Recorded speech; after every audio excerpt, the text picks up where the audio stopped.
So guys, the main draw of the Cincinnati Open has been released, and as it has shown, Alex Ayala will be seeded 17 and will not be playing in the round of 128.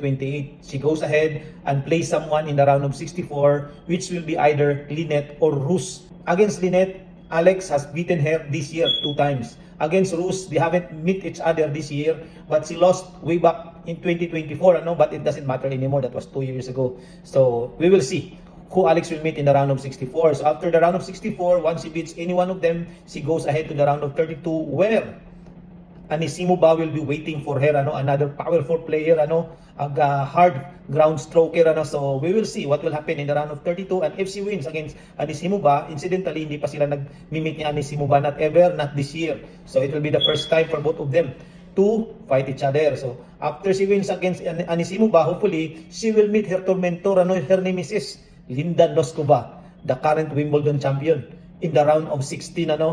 Alex, remember, already lost to Noskova 2 times this year with easy wins by Linda Noskova. So let's see if Alex will have her revenge against Linda Noskova and moves ahead to the quarterfinals, where Jessica Pegula will be her potential matchup. The same Jessica Pegula whom she beat in the Mubadala Open in Washington, D.C. to capture her first WTA 500 title. So we will see, and if she wins against Jessica Pegula again in the semifinals, Elena Rybakina will be waiting for her, the world number 2 and former Wimbledon champion and the current Australian Open champion. However, her record against Rybakina is good. This year, they met twice. Once on clay, where Rybakina beat Alex, and on grass in Berlin, where Alex beat Rybakina. So 1-1 yung kanilang match-up this year. So let's see, Alex has a really good chance against Rybakina as well. Although recently, Rybakina has been playing well once again.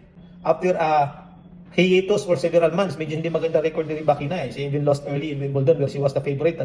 But if she wins against Rybakina, of course, the world number 1, Aryna Sabalenka, will be waiting for her.